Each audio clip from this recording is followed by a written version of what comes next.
Let me get right to the point. If you have credit card debt, you need to pay that stuff off fast. In Western culture, our economic system is set up to encourage the accruing of insane levels of debt. That's how the big, bad, evil banks make their money. Combine this with our money-obsessed culture, and you have a recipe for disaster. There are lots of things I'm terrible at, but I've always been good with my money. I manage my budget closely and make sure to have financial goals to strive for. So when I found myself with a large amount of credit card debt, I was beyond frustrated. With no job and no money, I had to do something to cover my ongoing monthly expenses. My credit card was all I had. So while I hunted for new employment, I lived off my credit card. I'm sure you can see now how that debt added up quickly. It took me nearly 6 months to find a new job, believe it or not. When I finally did, I had a nice big credit card balance greeting me on my monthly statement. At an interest rate of 19%, my monthly interest payments alone were around $300 every single month. How was I going to get out of this? If you want to get rid of credit card debt fast, you have to attack it aggressively head on.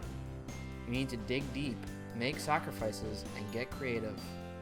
Here are 4 things I did to pay off $14,000 in just 7 months. I loved working part-time, and I did it for many years. But in order to pay off a large chunk of debt fast, you need to work your butt off. Working part-time doing my own web design and marketing work wasn't going to be enough. So I went out and got a full-time job in marketing on top of that. There were many weeks where I was working 60 plus hours. As much as I hated working that much, I forced myself to see it as a temporary situation, one that would be well worth it when I finally broke free of the chains of my debt. I put together an entirely new budget. I went through my monthly expenses and decided which items would now have to be considered luxuries I can't afford. Some were really difficult. I live in the large city of Toronto, where the variety of delicious restaurants and trendy bars will make your weekend plans difficult to decide on. I liked going out and trying new ones regularly. I drastically cut back on these big city delights. Others were surprisingly easy. If you don't keep track of your monthly budget, you'll have no idea how much money you're spending on the daily little things. In my case, I was spending a lot on coffee. I'd usually buy 2 cups a day. Depending on where you get your coffee, that's about $5 a day. That means I was spending around $90 a month on coffee. That's the type of luxury that's no longer practical when you're in debt. Instead of buying my coffees by the cup, I made it at home.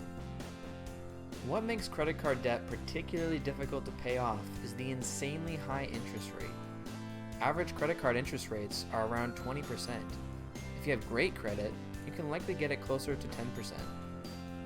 If you have a large chunk of debt, like I did, the majority of your monthly payment will simply go towards paying your interest. This is the bread and butter of banks. This is why consolidating your debt is so crucial. Debt consolidation means transferring high interest debt to lower interest debt, therefore making it more manageable. For myself, I opened a new line of credit with my bank that had an interest rate of just 4%. I then transferred over most of my credit card debt to it, allowing me to now pay 4% interest on that debt instead of 19%. My monthly interest payments were now drastically reduced, which allowed me to pay off more of my actual balance each month.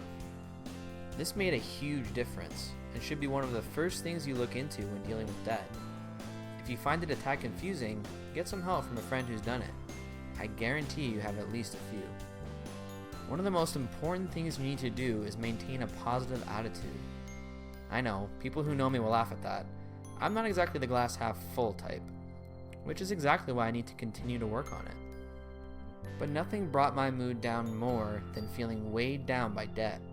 It permeates every aspect of your life. It really is like a prison in your mind. But when you make these changes and start to see real progress, it becomes a lot easier. You finally see that there is a way out, and it won't even take as long as you thought it would. So what do you do once you're debt-free? Whatever you want. That's the beauty of it. For me, I went straight back into part-time work again. Also, traveling more. So much more. Have you ever climbed your way out of debt? What helped you to finally break the chains? Tell me your story in the comments below.